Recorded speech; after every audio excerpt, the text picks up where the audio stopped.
High বন্ধুরা, good morning. তোমরা সবাই কেমন আছো? ভালো আছো? আমিও খুব ভালো আছি।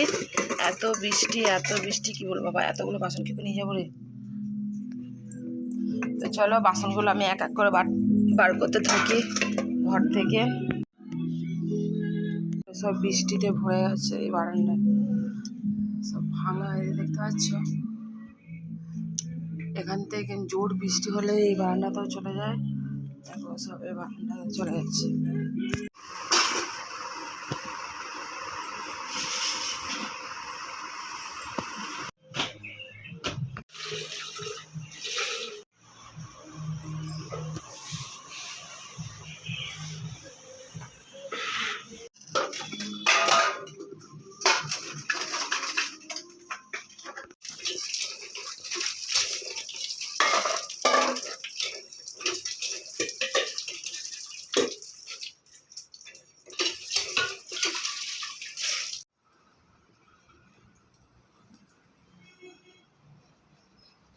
সংসারে সব কাজ টাজ করে স্নান টান করে আমি আমার ভোলে বাবা ও ঘরে গিয়েও বাবাকে সেবা দিয়ে দিলাম, দেখতেই পাচ্ছ। এখানে আমার তুলসী মাতাকেও সেবা দিয়ে দিয়েছি। এখানে আমি চা বানাবো তাই রেডি করছি। আর আমি এগুলোকে সব ঢেকে রাখতে হয় কারণ যাতে নোংরা না পড়ে, এখানেও সব ঢেকে রাখি।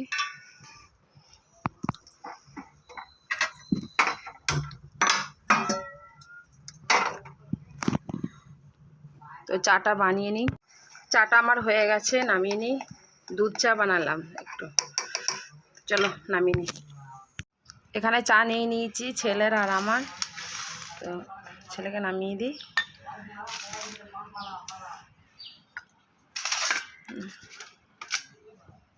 নাও। তো আমার বাবা এখানে রেডি হচ্ছে স্কুলে যাবে বলে। তাড়াতাড়ি রেডি হব, বৃষ্টি এসে গেলে যেতে পারবে না। তো ছেলে স্কুল চলে গেল। দেখি আমি কি রান্না বান্না করব, একটু দোকান বা বাজারের দিকে যাব। এই কাছেই বৃষ্টি বৃষ্টি বৃষ্টি পুরো ভরে গেছে একদম। ভোরের দিকে সকালে এত বৃষ্টি হয়েছে ধারণার বাইরে। আমি তো দোকান খুলতে যেতে পারলাম না এই বৃষ্টির জন্য। এত বৃষ্টি হলে দোকান খুলতে যাওয়া অসম্ভব, কারণ আমার দোকানটা তো খোলামেলায় থাকে। সব খাবার দাবার সব ভিজে যাবে, নষ্ট হয়ে যাবে, কাস্টমারও এসে ভালোভাবে বসতে পারবে না।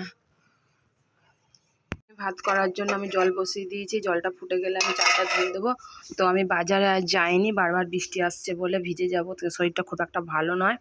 তো এখানে আমি যা বাজার থেকে বাজার করে নিয়ে এসেছিলাম, একটা ঝিঙে, বিম কড়াই, লাউ ডাঁটা, বেগুন সব আছে। ভাবছি যে ঝিঙের ভর্তা বানাবো আর বেগুন, বিম কড়াই, আলু, লাউ ডাঁটা দিয়ে তরকারি করব। তো চলো আমি সবজিগুলো কেটে রান্নাটা করে তারপরে তোমাদের সাথে কথা বলছি। চালটা ফুটে গেছে, চালটা আমি দিয়ে দিই।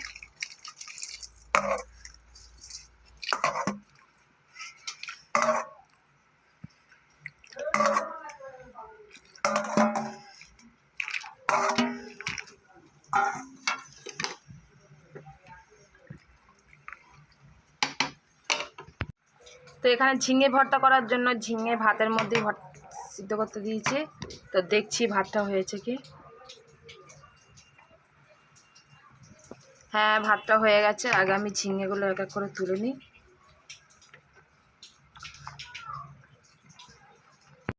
দেখো আবারও এলো, কি জোরে বৃষ্টি হচ্ছে, ঝমঝম করে। মনে হচ্ছে আমাদের এখানেও ডুবিয়ে দেবে, দেখতেই পাচ্ছ বন্ধুরা। এত জোরে বৃষ্টি হচ্ছে। ছেলেটা স্নান করে সাইকেলটা দেখো, ভাবলাম যে একটু বাইরের দিকে যাব দোকানের দিকে, তার জন্য সাইকেলটা নামিয়ে রেখেছি। সাইকেলটা ভিজে, গামছাটা স্নান করে মেলে দিয়েছে গামছাটা। কি জোরে বৃষ্টি হচ্ছে। আমার খুব টেনশন, খুব চিন্তা হয়, কারণ আমার দোকানটায় আমার শখ। এবার এইভাবে যদি লাগাতার যদি 4-5 দিন বৃষ্টি হতে থাকে তাহলে আমি কী করে কী করবো। দোকানটা খোলামেলার মধ্যে থাকে, একটা কোনো ছাউনি টাউনি কিছু করা নেই, করতে দেয় না তো। আর এইভাবে যদি বৃষ্টি হতে থাকে তাহলে কী করে হবে বলো তো বন্ধুরা। দেখো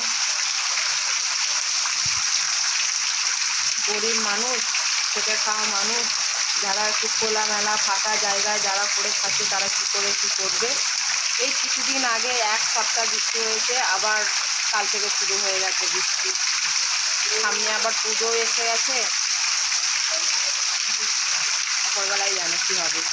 আমাদের বলেছিলাম যে কাকার রুমে ভাড়া নিয়েছি, সেখানে রুমের ঘর বারান্দায় বৃষ্টি পড়ে। তো দেখো এখান থেকে এই যে ভাঙাটা থেকে বৃষ্টি পড়ছে এখানে। দেখো এই তো রান্না করছি, এখানে বৃষ্টি পড়ছে, দেখছো বসে রান্না করতে পারা যাবে না, এদিকেও সব বৃষ্টি পড়ছে, ঘরের ভিতরেও বৃষ্টি পড়ে এক জায়গায়, সেখানে একটা বাটি বসিয়ে দিয়েছি। এই বারান্দাও সব মোছামুছি করলাম, দেখো বৃষ্টি পড়ছে। এখানে আমি তরকারিটা করার জন্য কড়াই বসিয়ে দিয়েছি, তেলও দিয়ে দিই, তেলটা গরম হয়ে গেছে, পেঁয়াজ আর লঙ্কাটা দিয়ে দিলাম।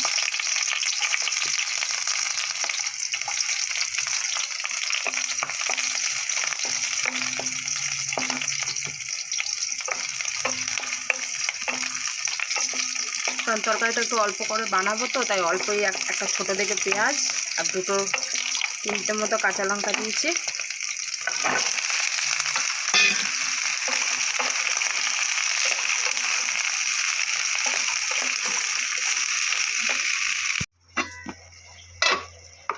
দেখি তরকারিটা হয়েছে কি। হ্যাঁ তরকারিটা হয়ে গেছে, আর মাখা মাখা মতো হয়েছে, নামিয়ে নেব। তো আমার এখানে সিম্পলি রান্না, বিম কড়াই, লাউ শাকের ডাঁটা, বেগুন আর আলু। এতে তেমন বেশি কিছু মশলা দিইনি, কাঁচা লঙ্কা, পেঁয়াজ আর একটু জিরে বাটা দিয়েছি আর হলুদ গুঁড়ো, কারণ আমি লঙ্কা গুঁড়ো খাই না। তো নামিয়ে নেব। আর এখানে আমি ঝিঙেটাও আমি কাঁচা লঙ্কা আর পেঁয়াজ আর অল্পটুকু ঘি নুন দিয়ে মেখে রেখে দিয়েছি। এর সাথে পারলে আলু দিয়ে মাখা যায়, কিন্তু আমি আলুটা খুব একটা খাই না। সবজি হলে আমি শুধু তার মানে সিদ্ধ করে আমাকে মেখে খাই সবজি। আর আমার রান্না রেডি হয়ে গেছে, এখানটাতে আমি গুছিয়ে নেবো, মুছে মাছে নেবো। বৃষ্টি পড়ছে তাই কলপাড়ে যেতে পারবো না, বাসনগুলো ততক্ষণ রেখে দেবো। তো খুব একটা বেশি রিচ খাবার খায় না, মাছ মাংস ডিম বলো, কারণ সবসময় রোদের মধ্যে তো থাকি, তো সবজিটাই খাবার চেষ্টা করি। তো চলো, বৃষ্টি পড়ছে, কোথায় বা যাব, কী বা করবো। তো এখানে আমি ভাত বেড়ে নিয়েছি, দেখতেই পাচ্ছ, বিম কড়াই, আলু, লাউ ডাঁটা আর বেগুনের তরকারি আর ঝিঙে ভর্তা। তো চলো আমি খেয়ে নিই।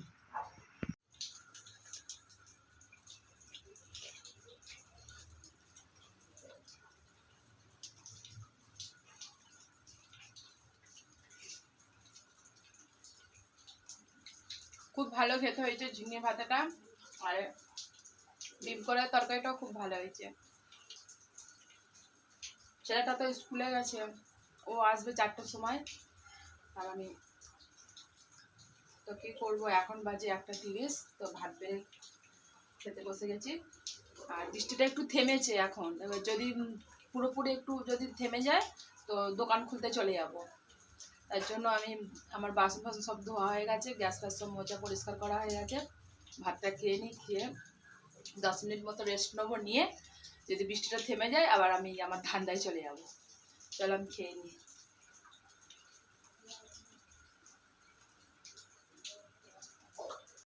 তো অনেকটাই বিশ্রাম নেওয়া হয়ে গেছে, বিশ্রাম নিয়ে উঠে দেখছি সন্ধে হয়ে গেছে, সব সন্ধে দিচ্ছে, শাক বাজাচ্ছে।